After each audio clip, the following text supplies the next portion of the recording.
Donc, à la Confédération Paysanne, on est d'accord pour dire qu'il faut relocaliser la production, qu'il y ait moins de transport entre le producteur et le consommateur, même si on ne dit pas qu'il faut que tout le monde vende en direct et qu'il n'y ait que des marchés, parce que ce sera un peu difficile pour certaines villes de se procurer l'alimentation. Donc ça, c'est pas possible. Mais on pense qu'il faut réduire quand même la longueur des circuits. Alors pour ça, il nous faut des outils. Donc les personnes qui sont ici vont exposer de quels outils ils disposent, de quels outils ils demandent, de quels outils ils font la promotion pour que la relocalisation soit plus effective. Voilà, donc je ne sais pas qui va commencer pour exposer ces outils. Bonjour à tous. Donc moi je m'appelle Kevin Guillermin. Ah, ça marche plus. Donc moi, je travaille dans une coopérative qui s'appelle GRAP, qui est en Rhône-Alpes. Le siège est à Lyon. Vous entendez pas? Est-ce que ça va mieux? Pourtant, j'ai l'impression que ça marche. Je vais parler plus fort. Donc moi, je m'appelle Kevin Guillermin. Je travaille dans une coopérative qui s'appelle GRAP, qui est à Lyon, et qui est donc un périmètre d'activité qui est la région Rhône-Alpes. Donc nous, on est un groupe coopératif qui fédère des activités alimentaires dans l'alimentation bio locale en Rhône-Alpes. Donc GRAP regroupe aujourd'hui une 50aine de personnes qui travaillent dans des épiceries bio et des épiceries qui vendent des produits de producteurs, des ateliers de boulangerie, des ateliers de chocolaterie, il y a des gens qui vendent du vin, il y a des activités de panier, il y a un magasin de producteurs, il y a un restaurant traiteur. Bref, voilà des activités qui sont dans la distribution et la transformation de produits alimentaires. Pourquoi est-ce que ces activités se sont réunies? D'abord pour pas être tout seul et pour pas vivre de manière isolée cette grande aventure de la création d'activités, et aussi pour mutualiser des services. Donc nous, on met en commun des services qui sont des services de comptabilité, de paye, d'informatique, d'accompagnement, de logistique, et le fait d'être nombreux nous permet d'avoir suffisamment de moyens pour mettre en place des services mutualisés. Et donc le GRAP sert aussi de plateforme pour les personnes qui veulent créer leur emploi, qui veulent créer leur activité, puisque du coup on héberge juridiquement les porteurs de projets qui le souhaitent. Donc on se donne une mission qui est d'être un cadre collectif le plus sécurisant possible pour les personnes qui veulent créer leur activité dans la filière alimentaire bio locale. Voilà, je vais en rester là pour la description de ce qu'on fait. Synthétique. Bravo, c'était super. Ça marche plus. Si. Alors en 3 minutes. Et pourquoi ça...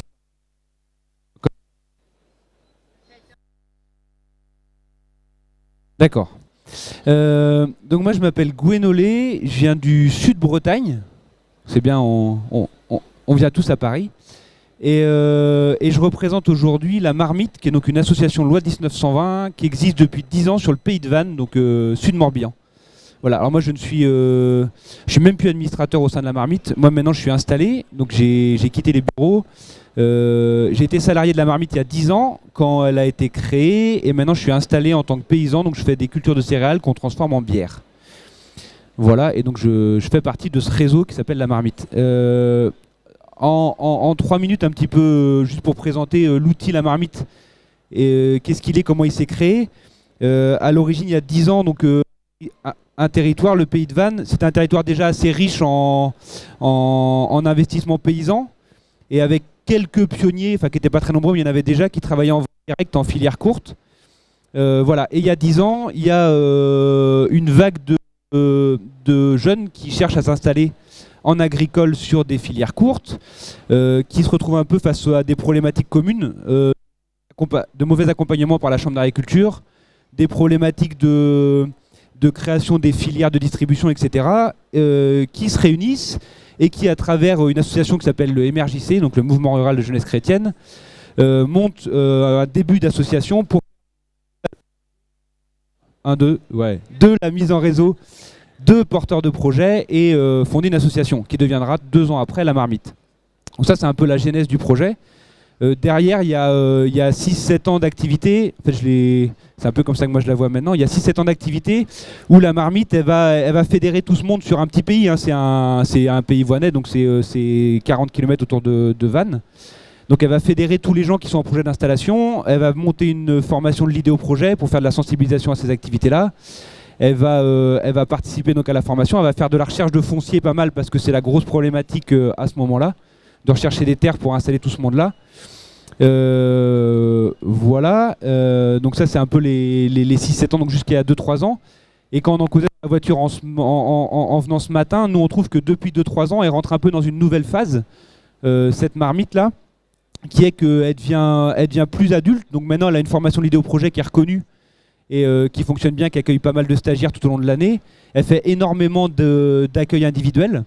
Donc elle fait toujours ce boulot de mise en réseau, donc d'orienter des porteurs de projets vers des paysans du réseau, etc.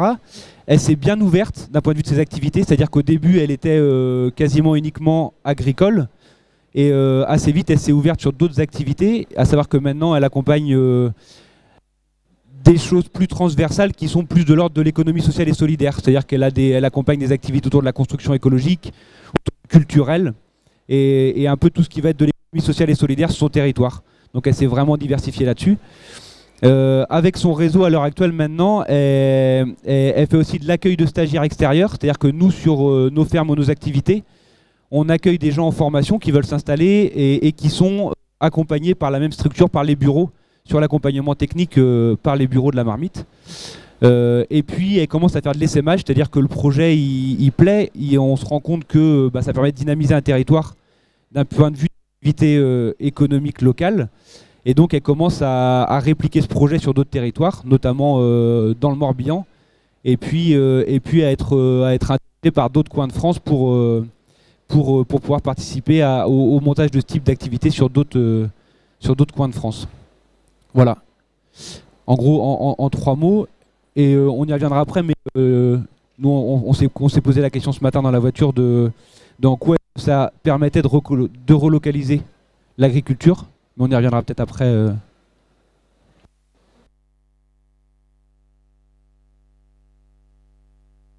Mais le truc, c'est que moi, je suis très heureuse d'être là. Mais moi, je suis journaliste. En fait, je suis là pour vulgariser tout ce que vous faites, vous, auprès du grand public. Et donc, je crois que je vais me mettre en fait dans le public et que je vais vous écouter parce que ça m'intéresse beaucoup, mais que je me sens pas une légitimité pour... Voilà. Moi, mon travail, c'est de faire en sorte que ce que vous faites ce soit connu par le plus large public. Mais honnêtement, là, je dois dire que je pense que je vais me mettre dans le public, en fait.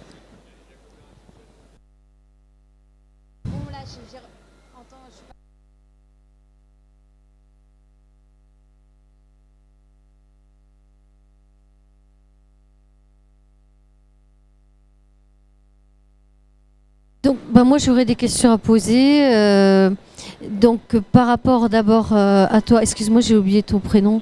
Kevin, en fait, toi, tu as parlé, tu as prononcé des mots qui, moi, me plaisent, font écho, travailler ensemble, collectif, pour mutualiser les outils et tout ça.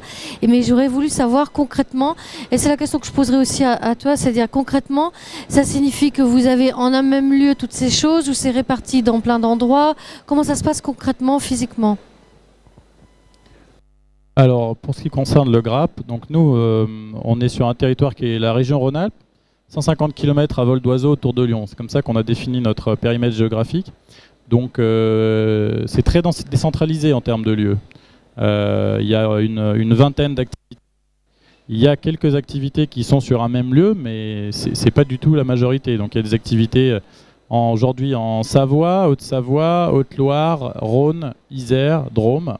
Donc c'est très décentralisé. Par contre, ce qui nous réunit, c'est qu'on est tous sur le même secteur d'activité, qu'on partage les mêmes valeurs à la fois d'économie solidaire et d'agroécologie, de réduction des déchets, de réduction des transports, etc. et de valorisation des produits locaux et des circuits courts. Et qu'ensuite, on est dans une aventure commune où on se considère tous comme étant des collègues qui appartiennent à un même ensemble, même si par ailleurs on n'est pas forcément tous salariés de la même structure. Et on est tous réunis par le fait qu'on a une informatique commune, une comptabilité commune, un service de paye commun, un accompagnement commun, et qu'on s'est doté d'une stratégie de développement commune, c'est-à-dire qu'on parle d'une même voix. Voilà. Ça répond à la question. Et nous, sur le mode d'organisation, pareil, sur le territoire, c'est donc un pays, c'est des activités disséminées partout dans le pays, avec des locaux de l'association, où il y a les salariés maintenant qui sont présents, qui font la coordination de l'association, et puis locaux qui servent aussi pour tout ce qui est accueil de formation. Donc c'est pendant des formations que les gens, les nouveaux arrivants du réseau et les anciens se croisent. Et puis c'est aussi beaucoup une vie de réseau, donc c'est sur les marchés, pendant les événements culturels, etc., sur le pays, que les gens se croisent et font vivre un peu ce projet. Et enfin, c'est beaucoup d'informel en fait. C'est et du formel et de l'informel. Moi, ce que je voulais dire, moi, je suis de la Confédération paysanne, je suis secrétaire nationale, donc on défend, nous, évidemment, hein, j'ai dit tout à l'heure, on défend la relocalisation, la réduction de la longueur des filières, si je peux dire, pour parler peut-être... on ne va pas dire qu'il faut que tout le monde se mette en vente directe, on veut défendre tous les paysans maintenant qui continuent à rester paysans, ce qui n'est pas le cas à cause de la crise aujourd'hui. Et je fais aussi partie de la FADEAR, donc qui est une structure nationale aussi, qui est associée à la Confédération paysanne et qui est tête de réseau de tout un tas de structures locales qu'on appelle les ADR, Associations de développement de l'emploi agricole et rural. Et donc dans les ADR, pas dans toutes forcément, mais dans beaucoup d'ADR, il y a des animateurs qui aident les paysans à avancer et justement à trouver les outils, c'est-à-dire ce dont vous avez parlé. Peut-être, je ne sais pas si quand vous vous êtes créé, vous avez travaillé avec l'ADR, notamment, peut-être pas, c'est peut-être pas votre cas, mais vous en Rhône-Alpes peut-être, c'est-à-dire des animateurs, et dans les ADR, il y a des paysans au conseil d'administration aussi, qui aident à donner les outils pour que la relocalisation puisse se faire. Alors par exemple, aujourd'hui, la FADEAR accompagne un projet qui, on espère, va obtenir un financement du ministère de l'Agriculture, qui est un projet sur les abattoirs de proximité, pour développer des abattoirs proches des éleveurs, pour qu'il puisse y avoir davantage de relocalisation. Aujourd'hui, le ministère de l'Agriculture avait mis en place, déjà du temps de Sarkozy, ils appelaient ça la restructuration des abattoirs. Alors quand ils disent le mot restructuration, c'est un gros mot, hein, c'est un mot grossier, le mot restructuration, c'est-à-dire ça veut dire qu'on va supprimer un maximum d'abattoirs, on n'en gardera qu'un par-ci par-là, très gros et si possible avec beaucoup de capitaux privés. Et donc ça signifie que par exemple pour une grande région, il risque de ne plus y avoir qu'un seul abattoir, ça pourrait être ça, hein. Donc nous, dès qu'on a eu vent de ce projet, on a été dans les réunions interrégionales et on s'est battu pour qu'il continue à y avoir des abattoirs de proximité. On a été un petit peu entendu, pas suffisamment encore. Il y a des abattoirs qui ont disparu, mais moins que ce qu'ils auraient cru. Ils ont rencontré quand même pas mal de résistance sur le terrain et on continue et on espère qu'avec ce projet, on espère que le ministère va le financer et qu'on pourra davantage travailler encore pour remettre des outils du genre salle de découpe, etc. en place. Voilà, donc ça fait partie d'une partie du travail. Ça peut être aussi du travail, par exemple, où on va, quand des paysans se regroupent, comme ce dont tu as parlé tout à l'heure, par exemple, décident de se mettre ensemble pour mutualiser quelque chose. Pas forcément, j'ai parlé des abattoirs, mais ça peut être pour vendre quelque chose, pour fabriquer un produit, ou voilà. Et bien à ce moment-là, on peut créer ce que le ministère de l'Agriculture a mis en place, qu'il appelle les GI2E. Et donc, les ADR les accompagnent pour aider à mettre en place ces GI2E, pour ensuite trouver des financements, pour travailler ensemble, pour mieux mutualiser. Donc ça fait partie du travail de la FADEAR. Voilà, et je voulais poser une question aussi. Pour moi, donc ce que vous faites tous les deux, enfin, là où vous êtes, c'est un petit peu différent. Moi, je compare un petit peu, tu me diras si je me trompe, hein, je compare un petit peu la marmite, ça me fait penser au chaudron magique dans Astérix, hein, la potion magique et tout ça, où il se passe des choses avec la potion magique. J'aime bien cette idée. Et bon, et moi, ce que je trouve, c'est que ces lieux ça me fait penser à la ZAD de Notre-Dame-des-Landes en particulier, où à Notre-Dame-des-Landes, il y a 1650 hectares et il y a plein de gens qui sont installés d'une manière très précaire, hein, puisque c'est interdit, ils risquent de se faire expulser à tout moment, enfin, etc. Mais du coup, dans cette précarité, ils créent quand même des choses absolument extraordinaires entre eux. Ils créent des outils, alors ils créent des choses qui n'existent pas dans le monde à côté de la ZAD. Par exemple, ils créent des non-marchés. Moi j'adore ça parce que ça veut dire que aujourd'hui on est avec l'Europe, on est dans le marché tout puissant, le libéralisme, et eux ils créent des non-marchés où on échange. Ils créent un peu plus qu'il ne faut. Dès qu'ils créent un peu plus qu'il ne faut, ils vont par exemple le donner aux réfugiés de Calais par exemple. Alors moi je trouve que cette zone, je sais pas, tu me diras si ça ressemble un peu, sauf que c'est pas sur une même zone géographique. Vous êtes une même association, mais c'est pas, comment dire, vous habitez pas côte à côte comme dans la ZAD, quoi. C'est ça que je veux dire. C'est pas, je suis jamais allée vous voir, donc je sais pas comment c'est exactement. Mais du coup, dans cette zone, il se passe plein de choses, et moi j'ai l'impression que c'est les graines d'un nouveau monde qui est semé là, et on a envie que ça se développe. Et j'ai l'impression que chez vous c'est pareil. Et donc c'est ça que nos politiques n'aiment pas quand Valls il dit c'est une verrue qu'il faut absolument éradiquer. Ce nouveau monde, il n'en veut pas, hein. Et le vieux monde, il met du temps à disparaître, mais il va disparaître un jour, et eux, ils sont là, ils ont déjà semé les graines.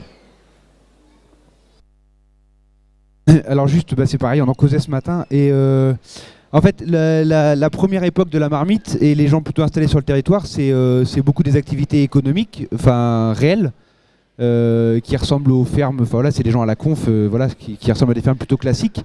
Et là, depuis 2, 3, 4 ans, il y a beaucoup de gens qui sont accueillis à la marmite, qui sont des gens qui viennent de la ZAD d'ailleurs, parce que c'est pas loin, ou des gens qui viennent, alors c'est d'autres types de publics, mais qui viennent, qui sont plutôt de milieu urbain, et qui, pour des questions de précarité, veulent s'installer à la campagne pour pouvoir être plus autonomes, etc.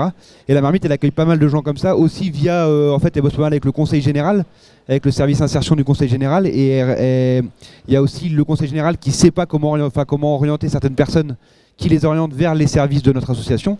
Et donc en fait, elle se retrouve aussi là en ce moment, enfin depuis 2-3 ans, à accompagner des gens en précarité qui cherchent à se relocaliser eux-mêmes, à avoir un jardin d'autosuffisance, un peu d'élevage, faire un peu de chèque emploi-service à côté, et puis pouvoir vivre comme ça au pays. Et donc c'est une nouvelle mission, alors qui n'est pas facile à gérer, à cadrer, hein, c'est compliqué parce que ça peut venir en opposition avec le côté professionnel des activités économiques réelles, etc.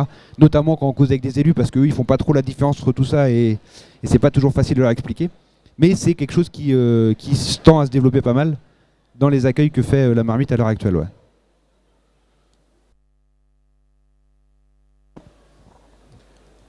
Moi, je voulais revenir un peu sur ce que tu as dit sur le rôle des ADR. Nous, on a des relations étroites avec l'ADR du Rhône et l'ADR Rhône-Alpes. Avec l'ADR du Rhône, on a travaillé ensemble sur un projet qui s'appelle la Superhalle, qui est à Oulin, c'est au sud de Lyon, et où on a essayé, enfin on n'a pas essayé, on y est arrivé, on a implanté sur un même lieu un magasin de producteurs, une épicerie bio et un restaurant, et puis une zone logistique. Et on a travaillé avec l'ADR très étroitement pendant 1 an et demi sur le montage du projet, où l'ADR a animé le groupe de producteurs qui a monté le magasin de producteurs, et puis nous on s'est occupé de la partie épicerie et restaurant. Et je pense qu'il y a un gros enjeu autour de ça. En Rhône-Alpes, depuis 10 ou 15 ans, il y a une très forte efflorescence d'initiatives dans les circuits courts et la relocalisation alimentaire. Donc il y a plein d'AMAP, il y a plein de structures de paniers. Et en même temps, nous, le constat qu'on a fait, et c'est pour ça qu'on a créé GRAP, c'est que le temps est venu de structurer cette filière. Parce que, en fait, ce qu'on voit à Lyon, c'est que les structures de paniers qui étaient les pionnières, elles plafonnent, elles stagnent un peu, elles ont du mal à se développer, voire même elles ont des difficultés économiques. Et puis en face, il y a des structures, tout ce qu'il y a de plus capitalistes et marchandes, qui elles, en revanche, sont en train de tailler des croupières à ces pionniers de l'économie solidaire. Et eux, en revanche, sont très bien organisés, et ils ont des moyens que nous n'avons pas. Et c'est essentiel de s'organiser, de structurer cette filière. Sinon, la plasticité du capitalisme, comme toujours, va nous avoir, quoi. Et c'est un peu ce qu'on essaye de faire avec ce projet GRAP, et je pense qu'il y a un enjeu très fort sur le fait d'arriver à travailler mieux avec le monde paysan. Aujourd'hui, il y a des choses qui existent et qui fonctionnent, comme les AMAP. Mais les AMAP, ça ne suffit pas à répondre à la demande. Comme tu le disais, il faut aussi des circuits qui ne sont pas forcément des circuits longs, mais qui sont peut-être des circuits moyens. Et c'est-à-dire il faut qu'il y ait des exploitations qui soient en capacité de livrer des professionnels que nous sommes, c'est-à-dire des restaurants ou des épiceries, et que ces épiceries et ces restaurants puissent amener le service, le produit et l'éthique qui nous va bien. Et aujourd'hui, on part de zéro en fait. Tout a été détruit. C'est probablement que ça existait il y a 50 ans, mais du coup, on réinvente tout de zéro. Et à vrai dire, aujourd'hui, les outils ne sont pas encore très bien en place. C'est-à-dire que les épiceries bio qui veulent se détacher des plateformes et des grossistes et qui veulent s'approvisionner en local, elles se confrontent à un ensemble de difficultés opérationnelles qui sont des enjeux de volume, de prix, de logistique, de livraison, d'organisation. Et bref, il y a un chantier énorme à faire entre le monde agricole et paysan d'un côté et puis les professionnels de l'alimentation, qu'ils soient transformateurs ou distributeurs. Mais si vous avez des questions à poser, surtout vous n'hésitez pas, hein, on vous passe le micro, il ne nous appartient pas en propre. Hein. On peut le... tu veux t'exprimer? Excuse-moi, je te le passe tout de suite après. Je voulais juste dire quelque chose à propos de ce que tu as dit. Moi, je trouve que c'est vrai, il y a plein d'outils à inventer dans la relocalisation qui ne sont pas inventés. Il y a des choses qui existaient autrefois, mais il y a aussi des nouvelles choses. Les AMAP, par exemple, qui ont été inventées, entre guillemets, elles n'existaient pas avant et on les a inventées. Et moi, je vais vous raconter une petite anecdote. J'étais dans un supermarché de Montreuil ou de Bagnolet, je ne sais pas trop où ça s'arrête, où ça commence, parce qu'on faisait une action, on distribuait des tracts. Vous savez, nous à la conf, on fait souvent des petits trucs comme ça. Et alors, je disais, on distribuait des tracts, regardez, c'était au mois de juin, juillet, par là. Les fruits que vous achetez, là, ils ont été produits par des gens qui sont embauchés dans des conditions lamentables, des saisonniers non payés qui sont venus, etc. Donc on leur disait, n'achetez pas ces fruits. En fait, hein, on disait ça. Et il y a des gars, et plusieurs m'ont dit, on a fini par partir en se disant, bon, et d'accord, je suis d'accord avec vous, vous avez raison de faire ça, mais on les trouve où, vos fruits équitables ? Ah mince. En fait, on avait commencé par la fin, on voulait détruire leur truc, mais on n'était pas là en train de leur... Et alors, je leur disais, vous savez, il y a une AMAP à Bagnolet, là, vous avez une AMAP et... Oh, ils disaient, oui, mais vous savez, il y a de liste d'attente, et puis de toute façon, c'est où? C'est loin, puis moi, je veux trouver, toutes les semaines, je veux trouver des fruits équitables, mais à côté de chez moi, que je veux pas faire... Puis j'ai pas envie d'aller dans une AMAP, c'est pas pratique, etc. Donc je me suis dit, mince, faut vraiment faire quelque chose. Et voilà, donc... je vous repasse le bébé, c'est des choses à réfléchir, à se dire comment on pourrait faire. Les AMAP, ça correspond pas pour tout le monde, les marchés, ça correspond pas pour tout le monde. Les gens, les supermarchés, ça leur convient bien parce qu'ils vont faire leurs courses une fois par semaine, ils remplissent le truc et ils ont leur alimentation. Donc voilà, on va pas d'un seul coup dire n'allez plus là, il faut leur trouver autre chose à la place. Voilà, je te laisse le micro. Oui, bonjour. J'avais deux questions pour Kevin. La première, c'est... Plus près encore? Ah oui, là on m'entend mieux. La première, c'est en matière de s'organiser comme ça dans une coopérative avec un certain nombre d'individus qui font des activités différentes. Je me demandais si tu pourrais un peu élaborer sur la différence qu'il y a avec une coopérative d'activité d'emploi. Et tout à l'heure, à propos de la marmite, il était question d'essaimer. Et je me demandais comment tu voyais l'avenir à cet égard.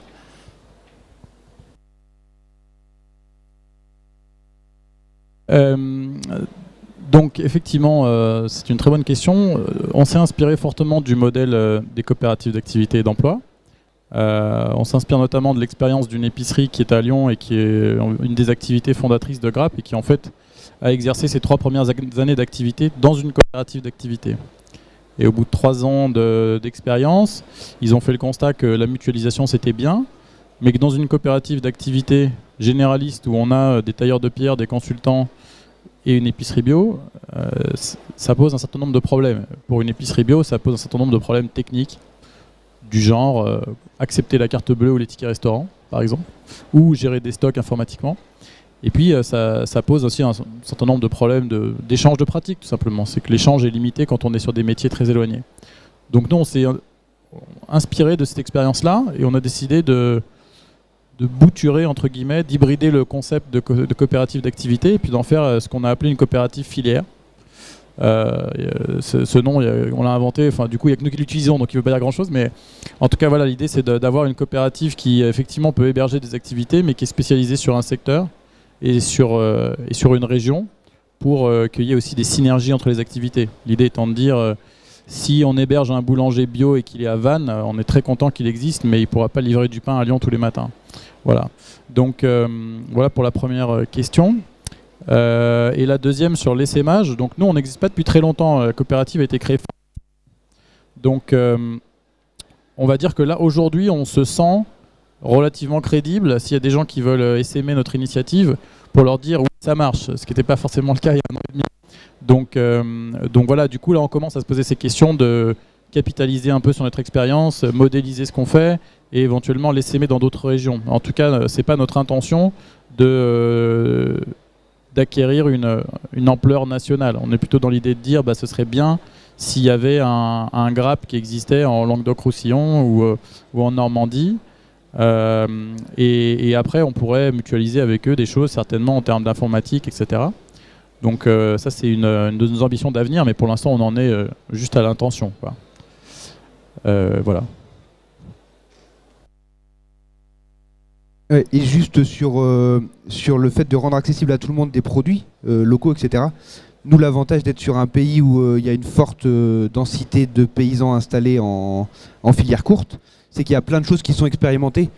Et là, à l'heure actuelle, sur le pays de Vannes, il y a, alors les collègues qui sont là préciseront, mais il commence à y avoir beaucoup de marchés de producteurs locaux. À ça se sont rajoutés des magasins de producteurs, donc qui sont des magasins ouverts 2 fois par semaine, où c'est tenu par les producteurs, donc avec des prix relativement raisonnables et qui fonctionnent sous forme de magasins. Donc voilà.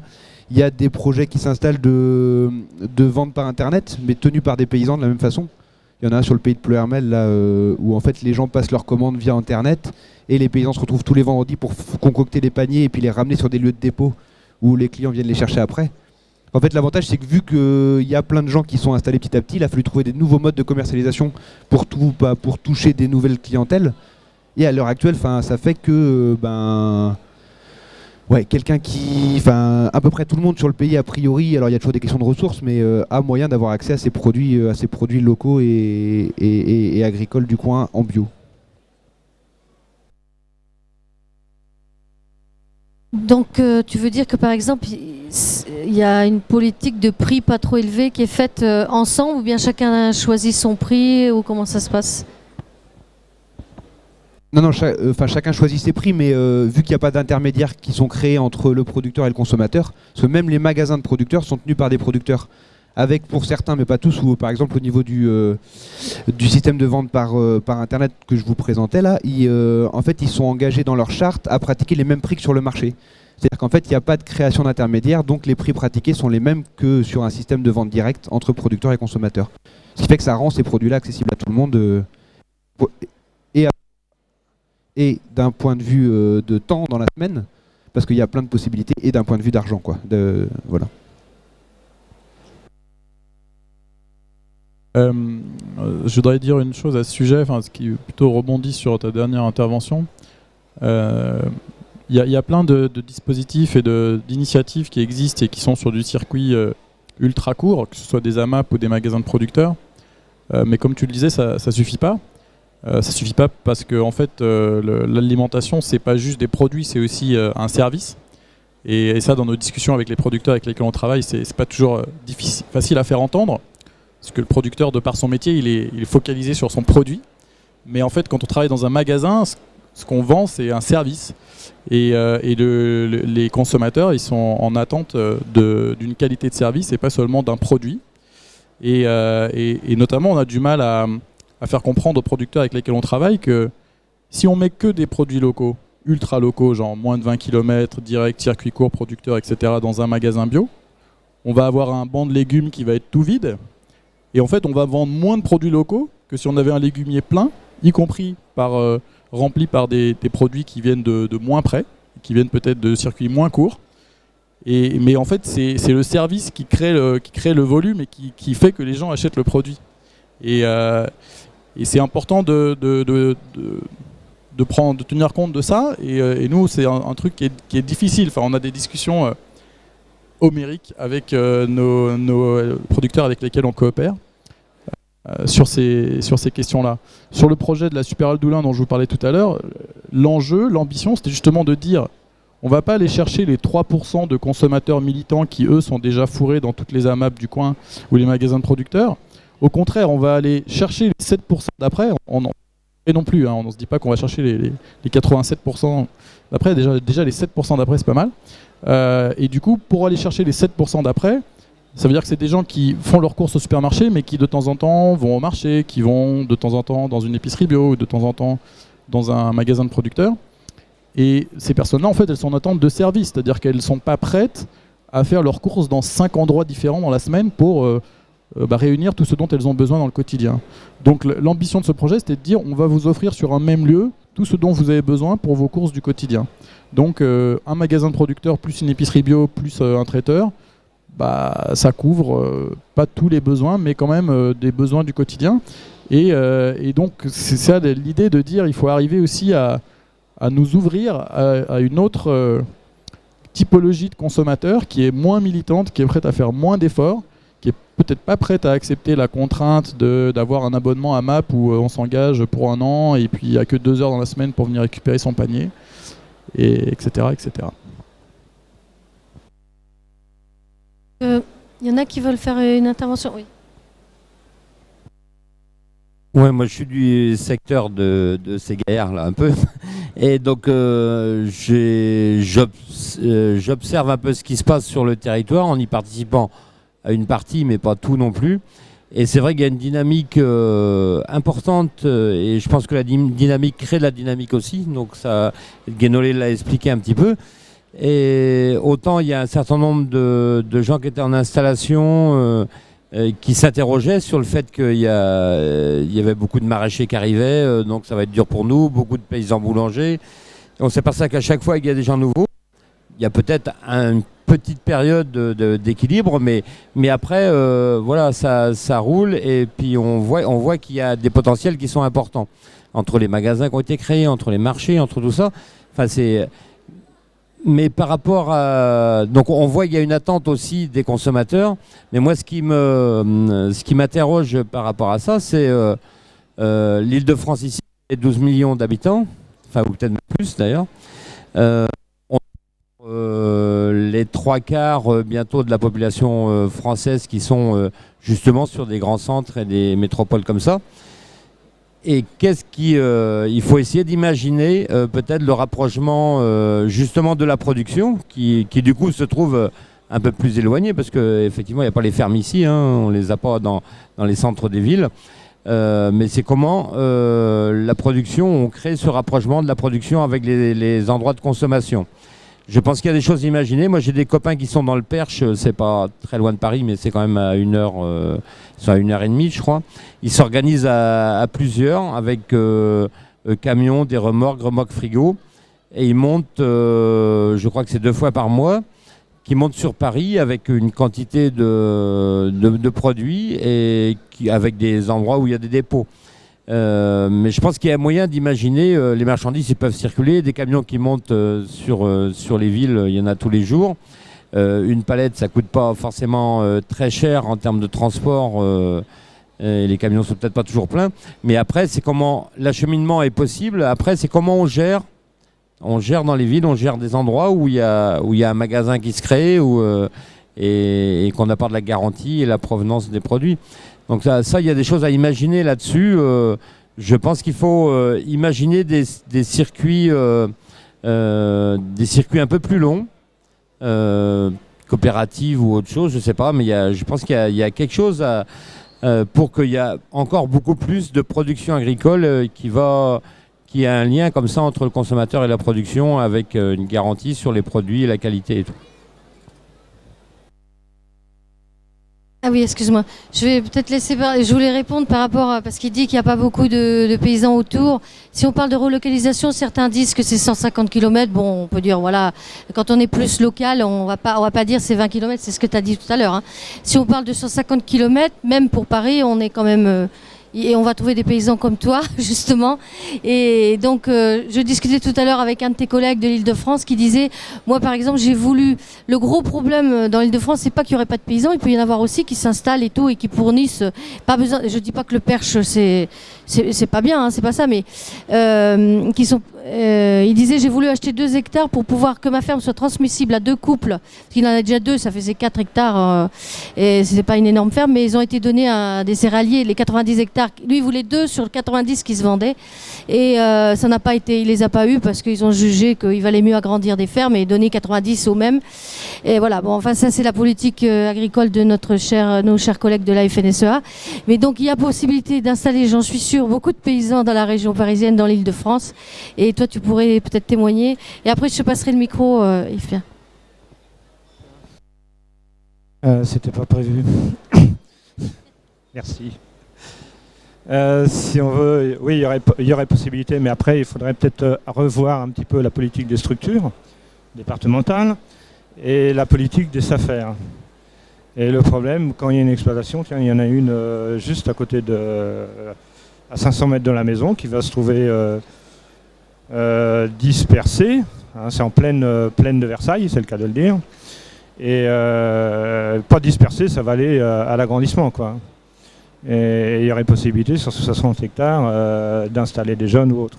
Mais ça, c'est pas dans la politique, disons, des SAFER ou la politique du syndicat majoritaire qu'on a dans notre région. Et c'est ça qui bloque.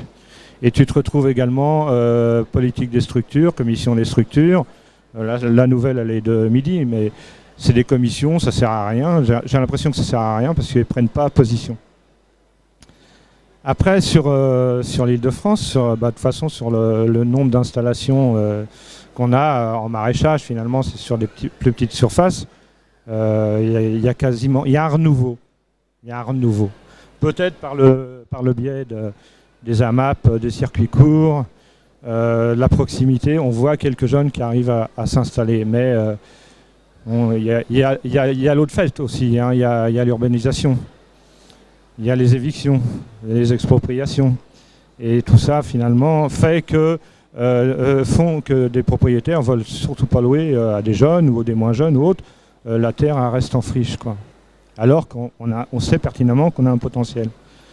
Après, sur l'autre truc, bon, pour parler, on va pas parler. Là, je vais faire un petit peu une déviation, mais sur la relocalisation haute. Nous, sur l'exploitation, on a créé une exploitation il y a 20 ans. Il y a 30 ans, il y a 35 ans, on est en circuit court, on fait des marchés. On a installé il y a 10 ans un distributeur automatique de fruits et légumes. Et ça marche.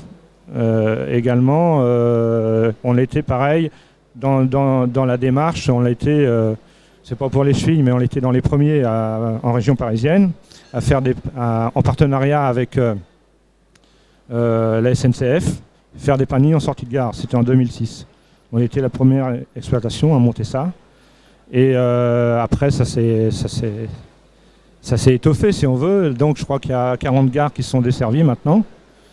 Et, et avec une trentaine de producteurs. Bon, c'est un moyen, c'est un circuit court comme un autre, c'est un moyen aussi d'écouler sa production. Voilà, c'est un peu... sur l'Île-de-France, oui, personnellement, je suis déçu, on ne voit pas d'installation. Très peu. Voilà, il y a quelque chose à ajouter? On a fait le tour? C'est le problème, c'est le foncier. Et le fait est, de toute façon, même bon, quand on était plus jeune, on allait voir des propriétaires. Bon, il y a 20 ans, c'était le même problème. Le statut du fermage tel qu'il est, il n'incite pas des propriétaires à louer et à installer des jeunes. Et bon, et finalement, ils préfèrent, dans notre région, céder ça, on a l'exemple tous les jours, hein, céder ça au plus gros de la plaine, quoi. 2-3 hectares, quelqu'un qui a 250 hectares ou 300 hectares qui est à côté, il mettra le grappin dessus. Il ne s'occupera pas de vouloir installer ou qu'il y ait un jeune, qu'il y ait une population. On va refaire vivre, même qu'on soit à proximité de Paris. Il y a des villages qui sont en train de s'éteindre, quoi. Et ce serait un moyen de redonner vie au village. Voilà, c'est tout, c'est ce que j'ai à dire. Oui, donc je vais rebondir là-dessus. C'est vrai qu'il y a le problème de la politique foncière qui est prioritaire, hein, parce que depuis de nombreuses années, tout part à l'agrandissement. Les prix des terres sont montés, c'est monté énormément, et on a repoussé les limites des villes de toute façon. Donc même des terres qui étaient cultivables, elles ont été reprises pour construire. Et donc tout ça, ça fait que bon, c'est difficile. Ce qu'on disait tout à l'heure, c'est-à-dire d'aller au cœur des villes pour rebondir sur ce que tu disais. C'est vrai que pour aller au cœur des villes, ben, ça fait que la production, elle s'est quand même éloignée. Donc là, il y a quand même peut-être actuellement un revirement, une prise de conscience de la part des consommateurs qui ont besoin d'avoir un produit de proximité. Et je crois qu'il faut travailler là-dessus. Il y a des initiatives en particulier, j'ai vu là à Toulouse, alors c'est pas encore concrétisé, mais il y a un projet qui s'appelle Chouette Coopérative, où c'est en fait une coopérative de consommateurs, c'est-à-dire les consommateurs qui vont se regrouper et qui vont donner du temps, c'est-à-dire 2-3 heures par jour pour un magasin, et donc en liaison avec les producteurs. C'est ce genre d'action que je pense qu'il faut qu'on soutienne, et c'est par là que repassera réellement ce qu'on appelle, nous, on a essayé de redéfinir ce matin, la relocalisation de l'agriculture. Il faut absolument rapprocher la production des lieux de consommation. Et il faut passer donc maintenant, il faut repasser au travers de cette ceinture qui a éloigné les consommateurs des producteurs, qui sont les zones commerciales où s'est implantée la grande distribution. Alors je ne dis pas qu'il faut détruire la grande distribution, elle a son rôle à jouer, mais il va falloir trouver un moyen en effet de passer entre les deux.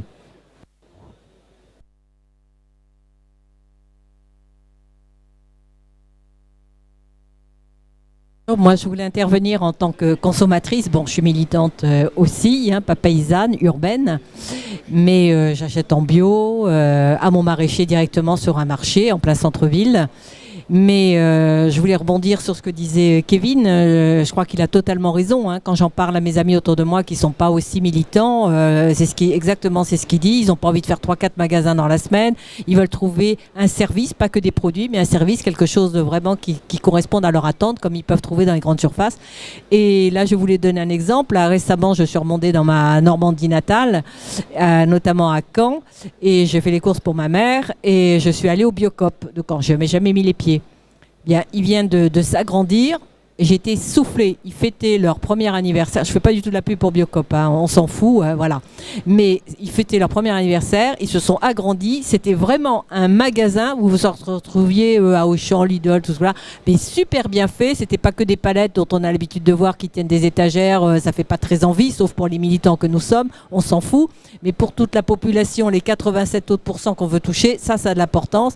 Avec des personnes qui faisaient de l'animation et tout. Et je peux vous assurer qu'il était blindé. On ne pouvait même pas trouver de place pour se garer ou autre. Et là, je me suis dit que là, il y a vraiment quelque chose à faire. Et les gens venaient et c'était pas des militants. Donc, il y a un modèle à trouver. Oui, donc là, on a entendu plein d'idées. Il y en a encore. Il y en a sans doute encore d'autres à inventer, à créer. Et notamment, je voudrais dire, il y a une chose dont on n'a pas parlé, c'est la relocalisation auprès des restaurants collectifs. Parce qu'en fait, beaucoup de gens mangent en dehors de chez eux, au moins à midi, au moins les enfants qui vont dans les écoles ou les gens qui sont... Enfin bon... Il y a beaucoup de gens qui ne mangent pas à domicile, qui donc font pas les courses, mais on leur donne un repas ou on leur vend un repas. Et donc c'est là où il y a beaucoup d'alimentation et donc il faut qu'on relocalise aussi auprès de la restauration collective. Et donc là, ce que vous avez fait vous pour les consommateurs qui viennent faire leurs courses, c'est important aussi de le faire ensemble, de collectif. Moi, je vais dire, dans mon département, par exemple, il y a des producteurs qui se sont mis ensemble pour créer une plateforme. Et ils ont, au début, ils ont commencé petits parce que ils étaient de 2 ou 3 villages, quelque chose comme ça. Mon département est très rural, il n'y a pas d'énormes grandes villes. Et ils ont commencé par aller voir la cantine du village, le cuisinier ou la cuisinière, je sais pas, et ils ont dit de quoi tu as besoin toi? Tu veux des carottes comment? Tu veux des patates comment? Tu veux de la farine? Tu veux etc. Tu veux de la viande? Et ils sont cherchés, et puis progressivement, ils sont allés voir le collège, et puis la maison de retraite, et puis etc. Ils sont devenus ces petites coopératives qui est devenue grande. Et ensuite, ils se sont dit, maintenant, il nous faut une voiture réfrigérée, maintenant, il nous faut un salarié, maintenant. Et ensuite, le problème, c'est qu'après, il faut quand même accompagner, ils ont eu du mal à être accompagnés par les pouvoirs publics.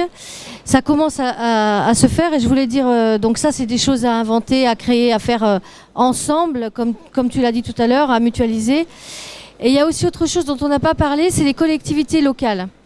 Les collectivités locales, depuis la commune, communauté de communes surtout, et aussi départements, ils ont aujourd'hui quand même, les communautés de communes ont pas mal de pouvoir au niveau de ce qui concerne l'alimentation, l'agriculture et les terres. Plus qu'avant dans la réforme territoriale, ou en tout cas, le pouvoir qu'avaient les départements, ils les ont perdus, mais les communautés de communes en ont gagné. Et ils peuvent aider, et ça on le voit, notamment on parlait de foncier, il y a des élus locaux qui se disent c'est vrai, mon village va disparaître, c'est vrai, ma communauté de communes a de moins en moins de paysans et c'est grave, parce qu'un seul gros paysan ça fait pas beaucoup d'habitants, hein. Il a beau, même s'il a plein de maîtresses et plein d'enfants, ça suffit pas, mais bon, mais n'empêche que plusieurs petits paysans c'est quand même mieux. Et donc, il y a des maires, moi je le vois dans mon département, ça se fait, là vraiment les collectivités locales, elles jouent un rôle très important. Elles ont des terres, les communes, souvent.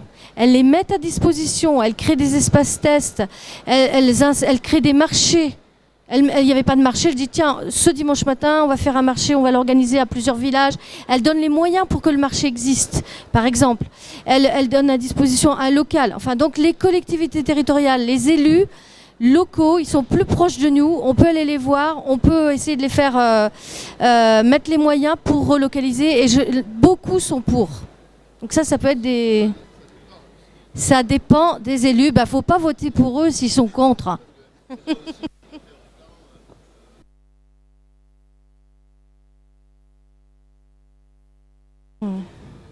Oui. Ils font des lotissements, puis dans les lotissements, ils prennent la voiture pour aller au supermarché de la grande ville d'à côté. Bon, faut leur expliquer qu'ils ont tout faux.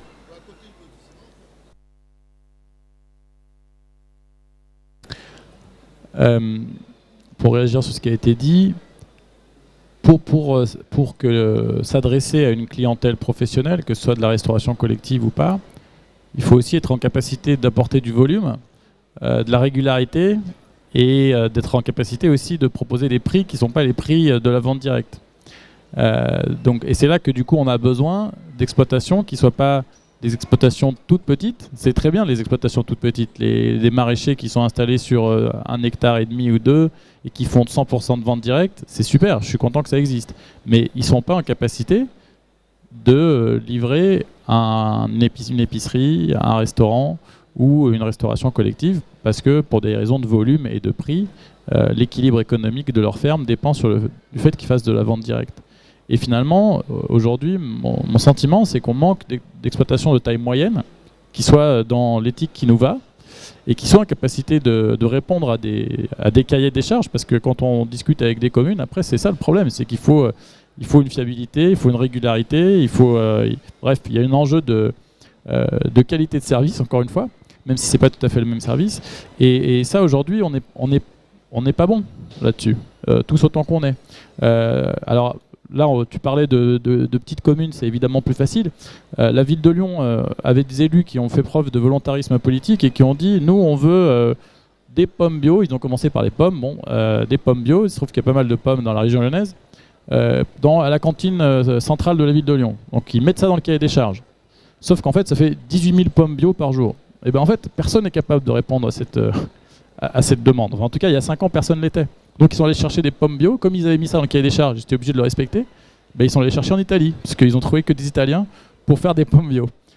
Donc tout ça pour dire que nous, on a aussi une responsabilité de s'organiser et de se confronter à ce défi qui est le défi du changement d'échelle. Parce que si on ne veut pas se faire tailler des croupières par des structures qui seront peut-être bien moins bien intentionnées que nous, il faut qu'on se confronte à ce défi du changement d'échelle, au risque de perdre notre identité peut-être, au risque de se banaliser, et puis peut-être que dans 5 ans, on aura perdu notre âme. Mais en tout cas, nous, on a envie de se confronter à ce défi et de se dire, essayons de créer des organisations qui sont plus grosses, mais en essayant de garder une organisation agile, décentralisée, la plus démocratique possible, mais parce qu'il y a de ces enjeux auxquels il faut répondre, quoi. Et ben juste pour dire complètement le contraire, nous en fait on se retrouve sur notre secteur avec pas mal de petites fermes et qui mettent pas tous leurs œufs dans le même panier et qui vont aussi bosser avec la restauration collective. C'est-à-dire qu'en fait leur circuit de commercialisation, ça va être un marché, 2 magasins de producteurs, et on a des plateformes, enfin une plateforme qui s'appelle Manger Bio 56, moi que je connais pas bien, hein, mais qui fait un peu ça, c'est-à-dire qui fait la sensibilisation de la restauration collective pour les amener à intégrer des produits bio dans les cantines, etc. Et ces petites fermes, qui sont des petites structures, hein, qui peuvent être des structures maraîchères à 3 hectares ou des choses comme ça, ou des paysans boulangers ou des gens en transformation laitière, vont et avoir des circuits courts au type marché, et puis vont aussi livrer de la restauration collective en complément, ce qui fait une ferme d'autant plus solide parce qu'elle a beau être petite, elle n'a pas ses œufs dans le même panier, et elle s'en sortira peu importe ce qui peut se passer, quoi. Et enfin voilà, c'est quelque chose qui est pas facile, visiblement, la restauration collective. Enfin, faut réussir à intégrer les élus dans l'histoire, les cuisiniers, voilà, on est face à des enfants qui sont habitués à de la nourriture un peu standardisée. Là, tout d'un coup, ça peut changer un peu. Enfin, il y a beaucoup d'éducation. Mais voilà, ça avance, ça recule un peu, ça va réavancer. Mais ça se développe, ouais. Je crois qu'il faut un mix de tout ça, je crois quand même un peu. Et je suis assez d'accord avec une partie de ton analyse. Moi, je vois des maraîchers chez nous, Bretagne, mais Nord-Bretagne plutôt, qui sont des maraîchers historiquement très spécialisés sur quelques cultures, dont certains sont passés en bio, le font bien d'ailleurs, je trouve, mais ils sont sur surface plutôt de 30 hectares hein, de légumes, hein, c'est des choses comme ça. Ils font 3 légumes, hyper mécanisés. Quand on voit les prix auxquels, les volumes et aussi les prix auxquels ils sortent dedans, effectivement, ils sont capables de répondre à des marchés. On a affaire à des gros marchés. Et Bio 56, c'est bien, effectivement. Il y a un certain nombre de producteurs qui sont déjà sur de la vente directe et qui font un peu autour de Manger Bio 56. En termes de volume, c'est petit. Quand même. Aussitôt qu'on passe, si le projet de loi qui est des 40%, dont 20% de bio à faire surtout de la restauration collective, on n'arrivera pas forcément avec ça. Je crois pas. C'est pas possible d'y arriver si on ne spécialise pas un certain nombre de structures, en légumes ou autres, hein, mais un peu plus spécialisées sur quelques produits et des gens dont... voilà, c'est la restauration collective avant tout. Il y en a quelques-uns hein, qui commencent en maraîchage. Et moi, pour avoir suivi des jeunes en formation maraîchage et qui voulaient tous venir chez nous, tous sur des petites surfaces en faisant de la vente directe, les AMAB et tout ça, j'ai dit à un certain nombre, pourquoi vous ne cherchez pas à vous spécialiser sur quelques, en vous associant à plusieurs peut-être, pour de la rotation et tout ça, se spécialiser sur quelques légumes, justement pour aller sur la restauration collective, ce qui permet qu'en termes de pénibilité parfois, au niveau du travail, d'améliorer énormément les choses, parce qu'on peut aussi mécaniser un peu, hein. Je ne suis pas pour la mécanisation, c'est pas ça, mais il y a des tâches quand même qui sont fastidieuses. Et quand on a 20 ou 30 légumes, bah effectivement, la journée fait 8 heures, ou même si on en fait 10, mais voilà, il y a ses limites. Et en regardant un peu les gens qui travaillent de façon très spécialisée, comment ils le font, les revenus et les conditions de travail, je pense qu'il y a de quoi regarder et creuser un petit peu quand même. Oui, moi je suis... Oui, pardon, tu veux parler ? Poser une question. La question est la suivante, c'est vous avez des initiatives qui sont remarquables et qui, moi je souhaite j'aimerais qu'elles soient dupliquées un maximum. C'est comment, on voit bien que souvent ces initiatives marchent très très bien, un peu en marge d'un système dominant qui continue à écraser les fermes. Ce système, on le connaît bien, il a un système intégré entre, pour faire simple, agro-industrie, agroalimentaire, grande distribution, quoi. Pour faire simple et peut-être un poil caricatural. La question, c'est comment vos initiatives, on leur donne un effet d'échelle qui fait qu'à un moment, elles vont devenir des modèles dominants, Et j'entends, par exemple, est-ce que la marmite, vous avez cette ambition sur les 3 communautés de communes sur lesquelles vous êtes de devenir le circuit intégré un peu dominant de cet endroit, et comment, ou pas, ça se trouve, et comment ne pas se faire manger par la grande distribution ou par d'autres, on va dire par le capitalisme, qui pourrait d'une certaine façon récupérer ces initiatives pour les intégrer à son modèle, enfin, et les déstructurer pour les intégrer à son propre modèle, ce qui fait qu'on changerait en fait pas grand-chose, comme on a pu voir un peu le bio quand même se faire un peu absorber et détricoter légèrement par la grande distribution. Alors une ambition de devenir le modèle dominant, pas tout de suite. Ça risque d'être un peu compliqué. Après, ceci dit, juste pour... en fait, il y a des filières longues. En fait, on était en assemblée générale de la conf départementale cette semaine, là, en Morbihan. Et il y a une grosse question aussi au niveau de la conf, moi je trouve, c'est qu'il y a des filières longues en place avec des systèmes de coopératives. Mais si on résume, ça va pas faire plaisir à Jean-Louis qui est là, mais qui sont beaucoup des paysans de plus de 45 ans.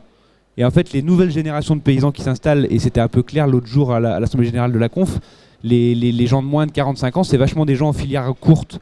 Comme s'il y avait une espèce de peur, enfin nous en Bretagne, de la jeune génération, des modèles coopératifs, où en gros on a vu ces trucs se monter, ces trucs énormes, nous on l'a vu, se monter ou pas, mais fonctionner, et faire du tort à l'agriculture. Et on est hyper réticents là-dessus, je pense, nous, notre génération à nous. Et ça débouche un peu sur ce que tu disais, où un modèle dominant, en fait, la force de cette nouvelle agriculture qui se met en place, c'est peut-être qu'elle n'est pas coopérative, mais qu'elle est un réseau. C'est-à-dire qu'en fait, elle est un peu incontrôlable parce que c'est que des petites fermes qui ont chacun leur mode de commercialisation, alors qu'ils vont se réunir pour pouvoir vendre ensemble dans des magasins ou via la restauration collective ou via des marchés, mais qui sont complètement autonomes en fait. Et donc récupérer un réseau, c'est compliqué parce que c'est que des entités individuelles et qui sont au final pas vraiment récupérables, quoi. Au contraire d'une coopérative qui va fédérer beaucoup de gens et qui là va être récupérable assez facilement. On l'a vu assez en Bretagne sur des modèles coopératifs qui ont un peu dévié, quoi. Voilà. Et de là devenir le modèle dominant, nous on rigolait en causant. En fait, on a une proposition pour les problématiques agricoles du moment et notamment sur les prix. Alors c'est un peu une blague, mais peut-être pas complètement. En fait, on se retrouve là face à des volumes en lait, par exemple, qui augmentent énormément. Et donc forcément, moi ça me semble un peu mathématique, des prix qui vont s'effondrer en fonction. Et en fait, le monde agricole, il est ce qu'il est. Et il est composé de plein de fermes sur le territoire. Et si on leur garantit un prix du lait, en fait, les fermes elles vont avoir tendance à en faire un peu plus pour mieux gagner leur vie ou en gagner plus des sous, etc. Et donc nous, on se disait dans la voiture en rigolant, en fait, on a peut-être une solution qui est de limiter les facteurs de production, donc le foncier. Donc nous, en installant plein de jeunes en filière courte, en vente directe, en fait, on va limiter l'accès au foncier pour les fermes laitières bretonnes. Ils vont pas pouvoir produire plus de lait que ça, et donc ils vont eux-mêmes faire remonter leur prix parce qu'ils vont se retrouver en panne de production laitière. Et hop, tout le monde va vivre de son métier, ça va être super.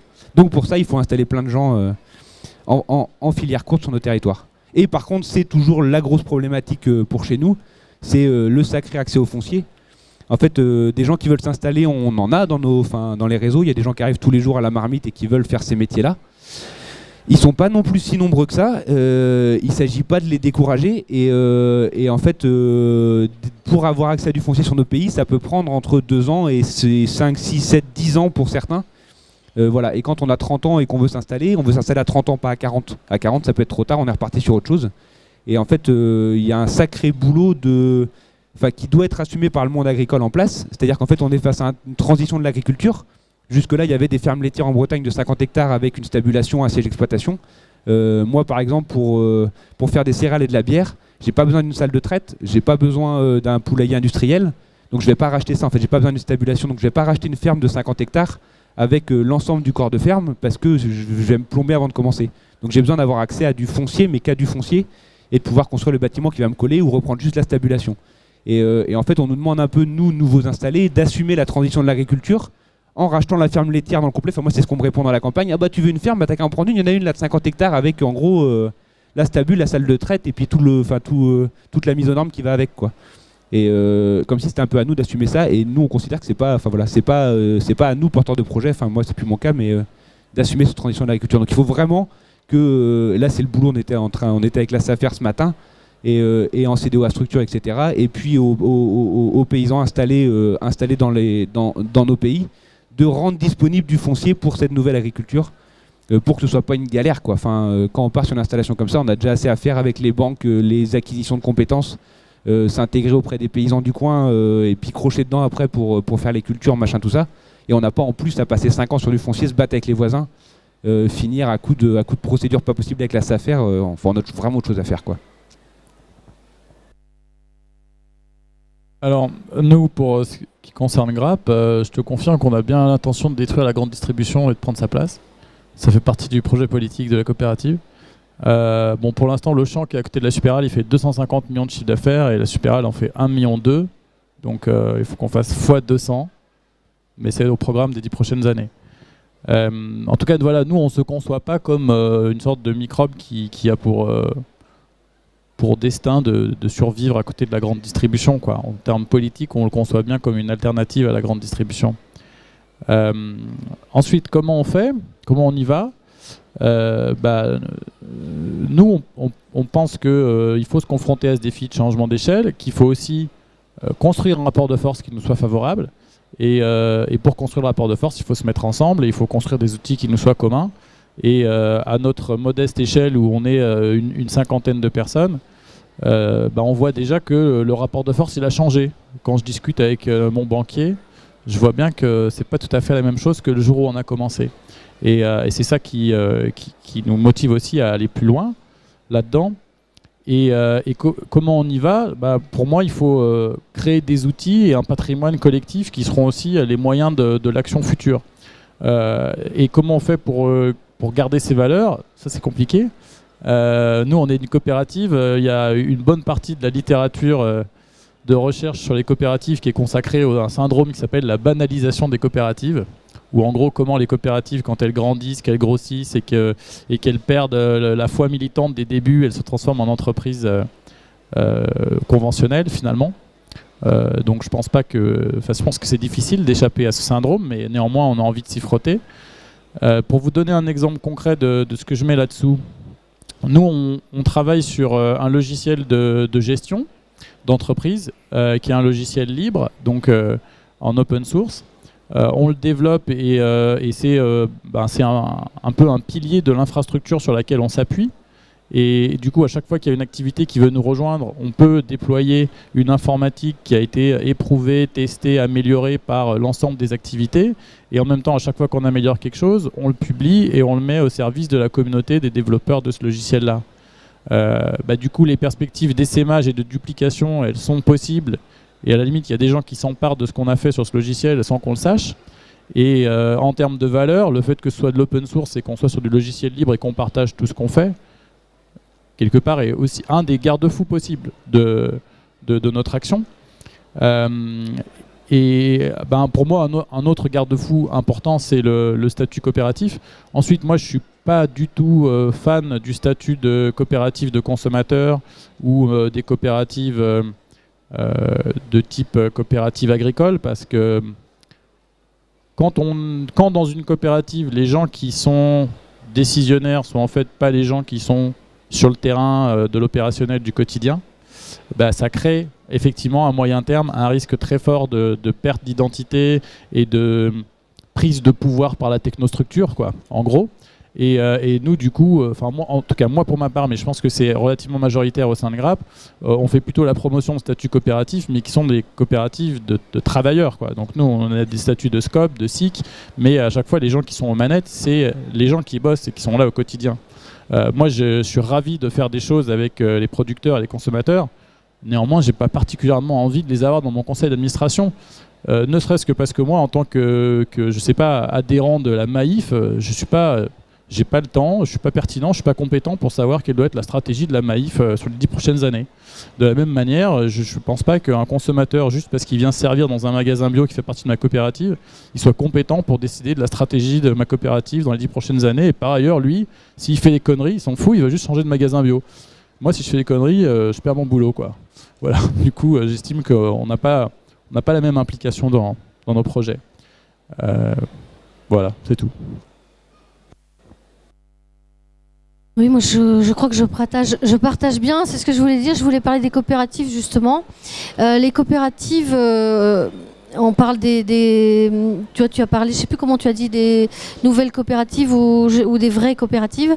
Ce qui se passe, je pense qu'une coopérative en soi, le concept de coopérative, ça peut être un bon concept et c'est le cas, ça a été le cas. Les gens qui ont créé, par exemple, moi je fais partie de d'une coopérative viticole. Aujourd'hui, le paysan de base, il gère plus cette coopérative, alors qu'elle n'est pas immense. Et on voit, et pareil au début, je livrais, c'était mon beau-père avant qui livrait à une coopérative laitière. Et puis après, c'est devenu Sodial. Hein. On n'est plus chez Sodial, heureusement, mais vous voyez ce que c'est devenu. Mais ça veut dire qu'on rencontre des gens qui deviennent d'un seul coup présidents de la coopérative. Parce que c'était des gens qui avaient envie et tout ça. Puis après, il se trouve, ils vont rencontrer d'autres. Ils restent 20 ans, 30 ans présidents. Hein. Et puis donc après, ils oublient complètement de ce que ça veut dire traire les vaches, travailler la vigne et tout. Donc ils sont peut-être producteurs, ils connaissent le métier au départ. Ce qui compte, c'est quand on est dans une coopérative, si on crée une coopérative, c'est de voir quels sont les statuts, quels sont les gens qui décident dans la coopérative et pourquoi ils décident. Ça, pour moi, c'est très important. Donc je critique pas les coopératives en elles-mêmes, je suis d'accord avec toi, mais franchement, ça veut dire qu'il faut faire attention quand on est coopérateur, qu'est-ce qui décide et demander que les statuts, on a le droit d'être une fois ou 2 fois, ça dépend de la durée, président, puis après, hop, tu repars bosser. Je dis pas que le président il bosse pas, mais c'est pas le même travail. Et après, il est complètement déconnecté. Alors, autre chose que je voulais dire par rapport tout à l'heure, je sais plus, c'est toi qui as dit que c'était très compliqué par rapport à l'économie de fournir beaucoup de produits, par exemple pour la restauration collective. Souvent, on parle de fruits et légumes quand on parle de restauration collective. Il y a d'autres produits. Je trouve que pour les fruits et légumes, c'est plus difficile d'apporter du volume. Moi, c'est l'impression que j'ai. En revanche, si on doit fournir des produits laitiers, en se mettant à 2 ou 3 ou en faisant de la transformation ensemble, des yaourts, des fromages, on arrive beaucoup plus facilement à produire régulièrement des yaourts. Par exemple, une fois par semaine, telle cantine veut tant de yaourts, on y arrive. De même pour la viande, j'ai l'impression que c'est plus facile aussi que pour les fruits et légumes. Peut-être je me trompe, mais en fait, ça dépend si on est plusieurs, si on fournit une vache, 2 vaches par semaine. Enfin bon, pas chacun une vache, 2 vaches, mais voilà. Oui, je sais, c'est pas les mêmes morceaux, mais... Oui. Oui. Oui, mais tu peux trouver un jour, tu peux partager ta vache, voilà, bon, enfin... Tu peux faire des steaks hachés, puisque les consommateurs, ils mangent 40% de viande, c'est sous forme de steak haché. Donc tu peux mettre ta vache entière en steak haché. C'est peut-être dommage parce qu'il y a des bons produits, mais ça dépend de la vache. Si c'est une vache laitière de réforme, tu peux. Enfin bon, voilà. Il y a des possibilités. Si on parle, moi, dans la plateforme de distribution qui s'est faite dans mon département, ils ont commencé par les céréales. C'était des céréaliers moyens, avec des surfaces, ils n'avaient pas 300 hectares, mais ils ont commencé par de la farine. Et après, ils ont apporté des lentilles. Enfin, je sais plus ce qu'ils ont fait, plein de trucs comme ça. Et c'était relativement plus facile, voilà. Après, ils ont ajouté les produits laitiers. Après, ils ont ajouté tel légumes. Par exemple, les carottes, où ils ont mis, je ne sais pas moi combien de maraîchers, mais plusieurs maraîchers qui s'engageaient à produire tant de carottes, etc. Et il y avait aussi autre chose qu'ils ont fait, c'est qu'ils ont fait un genre d'éducation, à la fois des cuisiniers, où ils ont travaillé ensemble, disons, en disant on ne peut pas, par exemple, manger des carottes, je vais dire peut-être une bêtise, des carottes toute l'année qui seraient locales, parce qu'on ne va pas avoir des carottes toute l'année, par exemple.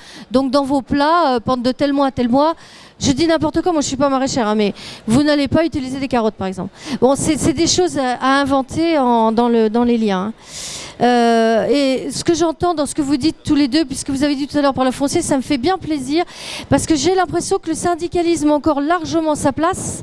Des luttes, il y en a, se battre pour devenir le modèle dominant. Moi, j'arrête pas d'y croire, et c'est pour ça que je suis syndicaliste. Donc, je veux absolument, et je suis contente que tu dises que tu vas... Et on va y arriver, soit en grignotant petit à petit, soit de temps en temps en créant des structures suffisamment importantes et tout, mais on va y arriver. De toute façon, l'autre modèle, il est en train de se casser la gueule tout seul à cause de la politique qu'ils ont choisie. Donc nous, on va y arriver. Il faut vite qu'on prenne la place parce que sinon, les gens n'auront plus rien à manger. Voilà. Donc le syndicalisme a de bons jours devant lui quand même.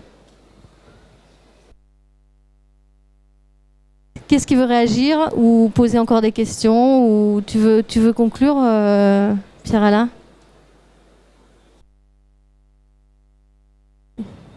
Comment tu dis ? Ah oui. Donc lui, il ne veut pas conclure, il va tirer les bières, hein, je vous le dis, comme ça vous restez là pour... Voilà, qu'est-ce qu'il veut Moi, c'était un peu ma conclusion, hein, ça. Moi, j'ai hâte de voir le moment où on va acheter des énormes fermes, parce que tu disais que le système était en train de s'écrouler. Bon, pour l'instant, les fermes continuent quand même à grossir. Moi, j'ai hâte de voir quand on va acheter des grosses fermes et qu'on va les démanteler pour faire des petites fermes et pour installer des. Ça, on n'y est pas encore. C'est presque une question que j'aurais pour la marmite. Pourquoi vous ne rachetez pas des fermes? Je sais qu'il y a des questions de prix de marché et compagnie. Pourquoi vous ne rachetez pas des grosses fermes pour les démanteler? Bah, en fait, c'est une question qui nous a tarabusté plusieurs fois aussi. En fait, juste le truc qui est compliqué, c'est qu'il faut réussir à coordonner des gens qui sont sur des projets à des moments différents, avec des productions différentes. Il leur faut des types de terrain, des implantations, une vie de famille, tout ça. En fait, c'est une solution, on y a pensé. On ne l'a pas encore réalisé sur notre pays, je crois pas. J'ai pas d'exemple. Oui, mais non, mais c'est une vraie solution. Après, c'est comme entre un cédant et un repreneur, il faut un nombre de critères impressionnants pour que ça colle et que la reprise elle arrive à se faire. C'est très très compliqué. Alors là, ça l'est encore plus parce que non seulement il faut le cédant, mais il faut 5 repreneurs qui vont se la partager. Voilà. Mais si, il faut aller vers là. J'ai oublié de dire quelque chose. Ça existe, ça se fait. Hein. Par exemple, on a des exemples dans toutes les régions. Hein. Nous, on avait un paysan tout seul. Sa ferme a été reprise par 3 qui travaillent plus ensemble.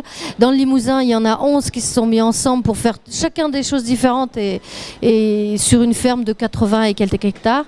Et ce que je voulais dire tout à l'heure par rapport à ton intervention, c'est, tu as dit tout à l'heure une ferme de 50 hectares avec des vaches laitières, une stabulation, etc.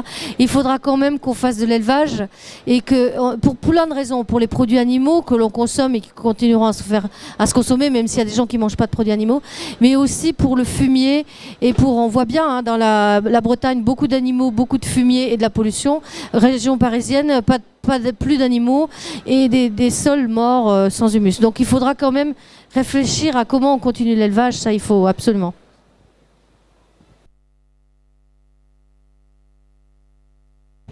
Oui, donc tu rejoins ce que je voulais dire, c'est-à-dire que en fait le modèle agricole que l'on peut proposer, il est basé sur la complémentarité des productions, complémentarité des acteurs, des producteurs, etc. Bon, la difficulté, c'est quand même justement de vouloir imposer des volumes importants. C'est toujours ça. Donc, moi, quand je parle de relocalisation, je pense qu'il faut qu'il y ait des productions qui se complètent et qui puissent se consommer localement. Donc, ce qui éviterait justement de toujours faire appel à des trop gros volumes. Parce que si on recommence à repartir sur des gros volumes, après il faudra trouver des structures pour écouler les gros volumes, etc. Et donc on reviendra de nouveau vers quand même le système qui est actuellement dominant. Donc si vraiment on veut saper le système dominant aujourd'hui, le modèle dominant, il faut arriver à une complémentarité de production. Donc en effet, démanteler peut-être des fermes, mais comme tu disais, aussi faire en sorte qu'il y ait de l'élevage un petit peu partout, remettre de l'élevage en Île-de-France, sur la plaine de la Beauce, etc. Refaire des haies, refaire des prairies qui vont piéger le carbone, etc. Là, je pense qu'on en a besoin. Et c'est en ce sens-là que finalement, le concept de relocalisation, il joue. Parce qu'il joue au niveau de la production, mais il joue aussi pour nourrir des gens qui habitent sur un territoire donné. Donc là, on revient aussi sur la revitalisation des territoires, la redynamisation, etc. Et puis tu disais, le système est en train de tomber, c'est aussi comme ça que la Conf deviendra le syndicat majoritaire, le syndicat dominant. Vu que parce qu'en fait il va y avoir de moins en moins de fermes, de grosses, vu qu'elles seront grosses, par contre il va y en avoir de plus en plus de petites, enfin si vos initiatives marchent, donc mécaniquement, automatiquement, dans pas longtemps, tout devrait bien se passer.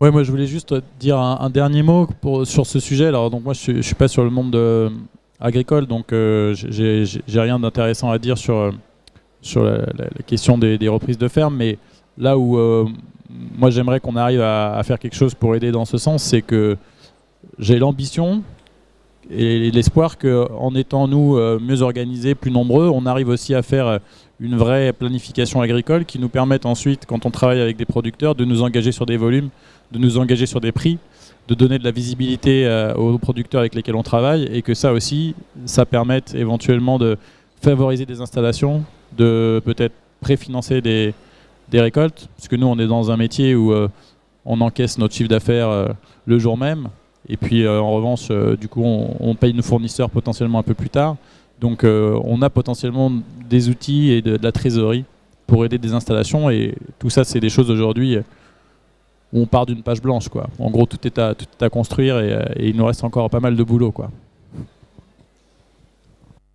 Ça me fait penser à une question que j'ai oublié de te poser, c'est est-ce que les producteurs avec lesquels tu travailles, ils font des diagnostics en agriculture paysanne?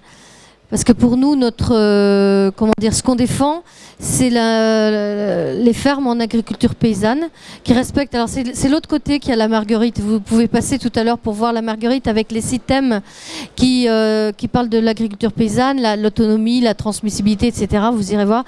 Mais dans les fermes en agriculture paysanne, ça suppose, quand on fait un diagnostic, ça veut dire que on s'interroge sur nos pratiques et on se met sur le chemin de l'agriculture paysanne. Et pour l'agriculture paysanne, ça veut dire qu'on va produire des produits de qualité, etc., qu'on va employer. C'est possible de créer de l'emploi paysan quand c'est nous, et aussi ou de l'emploi qui vont nous aider à travailler sur notre ferme, et à préserver l'environnement, le social, la dynamique territoriale.